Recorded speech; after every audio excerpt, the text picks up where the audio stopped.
இந்த நாட்டிலே ஒரு நிரந்தரமான அரசியல் தீர்வு முக்கியம். இந்த நிரந்தரமான அரசியல் தீர்வானது ஒரு சமஸ்டி அடிப்படையில் ஒரு தீர்வாக இருக்க வேண்டும் என்றதை எங்களுடைய கட்சியினுடைய பொதுச் செயலாளர் மிக அழகாக சொல்லியிருந்தார். இந்த நாட்டிலே தமிழ் மக்களுக்கு ஒரு நிரந்தரமான அரசியல் தீர்வு இல்லாவிட்டால் இந்த நாட்டிலே எங்களுக்கு ஒரு நிம்மதியான வாழ்க்கை இல்லை என்றதுக்கு அவருடைய உரையிலே பல விடயங்கள் அவர் சொல்லியிருந்தார். ஆனால் நாட்டிலே தமிழ் மக்களுக்கு ஒரு நிரந்தரமான அரசியல் தீர்வு வேண்டும் என்று தமிழ் மக்கள் சொல்றார்கள் என்றதை மீண்டும் மீண்டும் நாங்கள் ஒரு முறை எடுத்து சொல்வதற்கு இந்த உள்ளூராட்சி மன்ற தேர்தலை நாங்கள் பயன்படுத்த வேண்டும். மன்ற தேர்தலை முடிவுகளை வைத்துக் கொண்டு இன்று தென்னிலங்கையிலே என்பிபி அரசாங்கத்தை பார்த்தால் என்பிபி அரசாங்கம் சொல்லிக் கொண்டு வரும் விடயம் இலங்கை தமிழரசு கட்சி தமிழ் கட்சியை குறிப்பாக இலங்கை தமிழரசு கட்சியை குறிவைத்து தான் சொல்றார்கள். அவர்களை வடக்கு கிழக்கிலே இருக்கும் மக்கள் நிராகரித்து விட்டிருக்கிறார் என்று சொல்றார்கள். வடக்கு கிழக்கிலே தமிழ் மக்களுக்கு அரசியல் தீர்வு வேண்டும் என்று தமிழ் மக்கள் இப்ப சொல்லவில்லை என்று சொல்றார்கள். இன்று வடமாகாணத்தை எடுத்தால் என்பிபி அரசாங்கத்தினுடைய கவனம் கூடுதலாக செலுத்தப்படும் பிரதேசம் எது என்று பார்த்தால் வடக்கிலையும் கிழக்கிலையும் தான். அதிலையும் வடமாகாணத்தில் இன்னும் கூட. என்றால் வடமாகாணத்திலே போன பாராளுமன்றத்தை கொஞ்சம் ருசி கண்டார்கள், கொஞ்சம் ஆசனங்களை எடுத்து கொஞ்சம் ருசி கண்டார்கள். கிழக்கு மாகாணத்தை பெரும் அடி வாங்கினார்கள். அப்ப கொஞ்சம் அங்க ருசி குறைவு. அங்க 1-2 பேர் அமைச்சர் வந்து போறாங்க. ஆனா இந்த வடமாகாணத்தை மினக்கட்டுறது போல மினக்கட்டுறது இல்லை. நாங்கள் இந்த நாட்டிலே அரசியல் தீர்வு என்றதுக்கு நாங்கள் தமிழ் மக்கள் வாக்களிக்கிறதை ஒரு பக்கம் வைத்தாலும் சரி, அரசியல் தீர்வு என்ற விடயத்துக்கு தான் நாங்கள் வாக்கு போடவில்லை, என்பிபி அரசாங்கத்துடைய அபிவிருத்திக்காகத்தான் தமிழ் மக்கள் வாக்குகள் போட்டிருக்கிறார் என்று சொன்னாலும் கூட தமிழ் மக்கள் கடந்த 6 மாதத்துக்குள்ள இந்த அரசாங்கத்துடைய செயற்பாடுகளை சற்று திரும்பி பார்க்க வேண்டும். கடந்த 6 மாதமாக இந்த நாட்டிலே தமிழ் மக்களுக்கு எதிராக இல்லாட்டி தமிழ் மக்களுக்கு சொல்லப்பட்ட கொடுக்கப்பட்ட வாக்குறுதிகளே எந்த வாக்குறுதியை நிறைவேற்றிருக்கிறார் என்றதை நாங்கள் பார்க்க வேண்டும். கடந்த 6 மாதங்களுக்குள்ளே நாட்டிலே நடந்திருக்கிற விடயங்களிலே குறிப்பாக மன்னார் மாவட்டத்துக்காக என்ன நடந்திருக்கின்றதை நாங்கள் கவனமாக ஆராய வேண்டும். நாட்டிலே எங்களுடைய ஜனாதிபதி அவர்கள் அண்மையிலே வந்திருந்தார் மன்னார் மாவட்டத்துக்கு. ஜனாதிபதி அவர் மன்னார் மாவட்டத்துக்கு வந்த பொழுது சில வாக்குறுதிகளை கொடுத்து சென்றிருக்கிறார். ஆனால் பாராளுமன்ற தேர்தலிலே ஜனாதிபதி இந்த மன்னார் மாவட்டத்துக்கு வந்த பொழுது கொடுத்த வாக்குறுதிகள் எல்லாம் இப்ப மறந்து போய் விட்டிருக்கிறார். ஜனாதிபதி தேர்தலில் என்னென்ன வாக்குறுதி கொடுத்தாரு நாங்கள் எல்லாம் பார்க்கவே தேவை. ஏதோ இன்னொரு பொய்யை தான் சொல்லியிருப்பார். பொய் சொல்றதே ஒரு தொழிலாக ஜனாதிபதியும் என்பிபி அரசாங்கம் தற்பொழுது வைத்திருக்கிறார்கள். ஏதாவது அடிச்சு விடுறானே, அந்த மாவட்டத்துக்கு போனா அந்த தேர்தலுக்கு வாக்கெடுக்கணும், ஏதாவது சொல்ல வேண்டிய புது பொய்யை சொல்லி போட்டு போறது என்ற ஒரு எண்ணம் இருக்கின்றது. தமிழ் மக்கள் மடையர்களாக இருப்பார்கள் சொல்லி ஒரு எண்ணம் இருக்கின்றது. அதை மாற்றி அமைக்கிறதுக்கான தேர்தலாகவே இது அமைகின்றது. சில பொய்களை பார்ப்போம். ஜனாதிபதி சொன்ன பொய் இந்த குறிப்பாக மன்னார் மாவட்டத்தை பற்றி. மன்னார் மாவட்டத்திலே பாராளுமன்ற தேர்தல் வரும் பொழுது ஜனாதிபதி மிக தெளிவாக சொன்னார், விண்மில் காத்தாடி அறிந்த பிரதேசத்திலே நாங்கள் அனுமதிக்க மாட்டோம் சொல்லியிருந்தார் தானே ஜனாதிபதி பாராளுமன்ற தேர்தல் வந்த பொழுது சொல்லியிருந்தார். ஆனா நேற்று 2-3 நாளைக்கு முதல் ஜனாதிபதி வந்து சொல்றார், என்ன அந்த கட்டணம் எவ்வளவு கட்டணத்துக்குன்றதை வைத்துதான் நாங்கள் தீர்மானம் எடுப்போம். பாராளுமன்ற தேர்தல் வரும் பொழுது கொடுத்த வாக்குறுதியை உள்ளூராட்சி மன்ற தேர்தல் வரும் பொழுது முழுமையாக மறந்து அதை மாற்றி அமைத்து புதிய ஒரு வாக்குறுதி ஒன்றை வழங்குகிறார். வாக்குறுதி இல்லை, அது புது ஒரு பொய் ஒன்று சொல்றார். சரி, அது காத்தாடி பிரச்சனையை விட்டாலும் கூட ஜனாதிபதி பல்வேறு பொய்களை சொல்லியிருக்கிறார். இந்த மன்னார் மாவட்டத்துக்கு வந்த பொழுது அண்மையிலே இதுக்கு முதல் கடைசியா வந்த பொழுது சொல்லியிருந்தார், தாங்கள் மன்னார்ல இருந்து புத்தளத்துக்கு போவதற்கு ஒரு பாதை 90 கிலோமீட்டருக்கு அதிகமான ஒரு பாதை ஒன்றை தாங்கள் அமைக்கிறதுக்காக முயற்சி எடுக்கிறதாக சொல்லியிருந்தார். நல்ல விஷயம், வரவேற்க வேண்டிய விஷயம். நாங்கள் சுத்தி வராம நேரடியாக புத்தளத்திலிருந்து வரக்கூடிய ஒரு பாதை அமைக்கிறது நல்ல விஷயம். ஆனா ஜனாதிபதியுடைய உரையிலே அதை சொன்னாலும் கூட ஜனாதிபதியுடைய வரவு செலவு திட்டத்திலே இந்த பாதையை பற்றி ஒரு வார்த்தை கூட அவர் சொல்லவில்லை. உங்களுக்கு அனைவருக்கும் தெரியும், நாட்டிலே நிதி ஒதுக்கிறதாக இருந்தால் நிதி அமைச்சினூடாக நிதி ஒதுக்கப்பட வேண்டும். நிதி அமைச்சினூடாக நிதி ஒதுக்கிறதாக இருந்தால் சில நேரங்களில் என்பிபி அரசாங்கத்தை சேர்ந்த அமைச்சர்மார் இல்லாட்டி பாராளுமன்ற உறுப்பினர்கள் சொல்லலாம், இல்லை ஜனாதிபதி சொன்னது இந்த எதிர்வரும் காலத்திலே நாங்கள் அமைப்போம் என்று, உடனடியாக செய்யாட்டி. அப்படி ஜனாதிபதி இந்த வீதியை அமைக்கிறதுக்கான எண்ணங்கள் இருந்திருந்தால் தன்னுடைய வரவு செலவு திட்டத்திலே ஆக குறைந்தது மன்னாரிலிருந்து புத்தளம் வரைக்கும் போறதுக்கான பாதையை கட்டுவதற்கான ஆரம்ப பணிகளுக்கு ஒரு 10 லட்சம் ரூபாய் நிதி இல்லாட்டி ஒரு 1 கோடி ரூபாய் நிதி ஒதுக்கி இருந்தால் கூட நாங்கள் அதில் ஏதாவது 1% கூட உண்மை இருக்குன்னு நாங்கள் நம்பலாம். அப்படி செய்திருக்கிறார்கள்.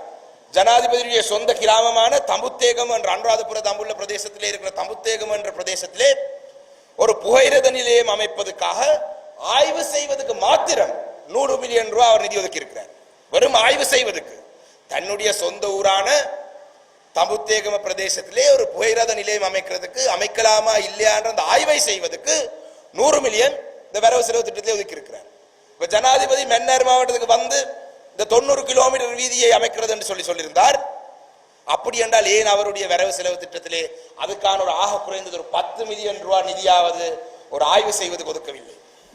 ஏனென்றால் இந்த பிரதேசத்திலே பொய் சொல்றது, பொய்யை சொல்லி வாக்கை எடுக்கிறது, வாக்கை எடுத்துக்கு சென்று தமிழ் மக்களுடைய பிரச்சனைகள் இதுகள் அல்ல, தமிழ் மக்களுக்கு இந்த நாட்டிலே கௌரவமான ஒரு அரசியல் தீர்வு தேவையில்லை, தமிழ் மக்கள் நாங்கள் சொல்ற எல்லாத்தையும் கேட்டு நம்புவார்கள் என்ற செய்தியை சொல்றதுக்காகவே இப்படியான பொய்களை சொல்லி திரிகிறார். அண்மையிலே நாங்கள் ஜனாதிபதியை சந்தித்த பொழுதும் சரி, நான் நினைக்கிறேன் நாங்கள் எங்களுடைய பாரத பிரதமர் அவர்களை சந்தித்த பொழுதும் சரி, இந்தியாவுக்கும் இலங்கைக்கும் இடையிலான எங்களுடைய நிலத்தொடர்பு அதோட சேர்த்து இலங்கைக்கும் இந்தியாவுக்கும் இடையிலான தொடர்பாடலை எவ்வாறு அதிகரிக்கலாம் என்றதை பற்றி பேசியிருந்தோம். எங்களுடைய அந்த பாரத பிரதமரை தமிழ் தரப்பிலே சந்தித்த அந்த குழுவினருக்கு தலைவராக இருந்தவர் எங்களுடைய கட்சியுடைய செயலாளர், அவர்தான் அந்த விடயத்தை முன்வைத்திருந்தார். கனெக்டிவிட்டி, இந்த இந்தியாவுக்கும் இலங்கைக்கும் இடையிலான தொடர்பாடலை அதிகரிக்க வேண்டும் என்றதை பற்றி பாரத பிரதமரிடம் சொல்லியிருந்தார். இதில் உங்களுக்கு தெரியும், கடந்த அரசாங்கம் இருந்த பொழுது அதிலேயும் எங்களுடைய கௌரவ பாராளுமன்ற உறுப்பினர் சார்ல்ஸ் அவர்கள், முன்னாள் பாராளுமன்ற உறுப்பினர் சார்ல்ஸ் அவர்கள் இந்திய தூதுவரை சந்தித்த பொழுது இந்த கோரிக்கையை முன்வைத்திருந்தார். பாராளுமன்றத்திலே அமைச்சர், நான் நினைக்கிறேன் போர்ட்ஸ் அத்தாரிட்டிக்கு கணக்கு அமைச்சர் இருந்தார்கள், மாறி மாறி அமைச்சர் கடந்த பாராளுமன்றத்தில் இருந்தார்கள், ஒருவர் இல்ல, மாறி மாறி 3-4 பேர் இருந்தார்கள். அவரிடம் இந்த கேள்வியை கேட்டிருந்தார். தலைமன்னார் இருந்து ராமேஸ்வரம் வரைக்கும் போகும் அந்த பாதை சேவையை மீண்டும் ஆரம்பிக்க வேண்டும், இதை ஆரம்பிக்கிறதுக்காக என்ன நடவடிக்கை எடுக்கலாம் என்று பல கேள்வியில் அவர் எழுப்பியிருந்தார். அதுக்கு அந்த இடத்துல சொன்னபடியே இந்த துறைமுகம் ஒன்றை இதுல பியர் ஒன்று கட்டுறதுக்கு நிதி வேணும், பியர் கட்டுறதுக்கு இந்த அளவு நிதி இருந்தால் மாத்திரம்தான் செய்யலாம். இன்று அண்மையிலே நாட்டுக்கு பாரத பிரதமர் வந்த பொழுது நாட்டிலே ஜனாதிபதி அன்ருகுமார திசாநாயக் அவர்கள் விரும்பியிருந்தால் அவரிடம் கேட்டிருக்கலாம், மன்னார் மாவட்டத்தை நாங்கள் அபிவிருத்தி செய்வதற்கான இந்த துறைமுகத்தை நாங்கள் கட்ட வேண்டும், இந்த பாத சேவை நாங்கள் ஆரம்பித்தால் மன்னாரிலே பொருளாதாரத்தை நாங்கள் கட்டி எழுப்ப முடியும், மன்னாருடைய மக்களுடைய வாழ்க்கை தரத்தை நாங்கள் உயர்த்த முடியும் அவர் சொல்லியிருக்கலாம். ஆனால் அவர் சொல்லவில்லை. அவர் சொல்ல, இன்று மன்னார் நகரத்திலே இருந்து நகர சபை இந்த கூட்டத்தில் வைத்து ஒரு சவால் விடுகிறேன், ஜனாதிபதி அவர்கள் அதுக்கான இணக்கத்தை தெரிவிப்பார்களா இருந்தால் நாங்கள் தமிழரசு கட்சியை சேர்ந்து நாங்கள் சென்று இந்தியாவை சந்தித்து இந்த பாதைக்கு தேவையான இந்த துறைமுகத்தை அமைக்கிறதுக்கு தேவையான நிதியை நாங்கள் பெற்றெடுத்து தருவோம் என்று வாக்குறுதியை இந்த இடத்திலே நாங்கள் கொடுக்கலாம். ஒரு சவாலாக சொல்கிறேன் ஜனாதிபதிக்கு, ஜனாதிபதி அவருக்கான இலக்கத்தை சொல்லட்டும்.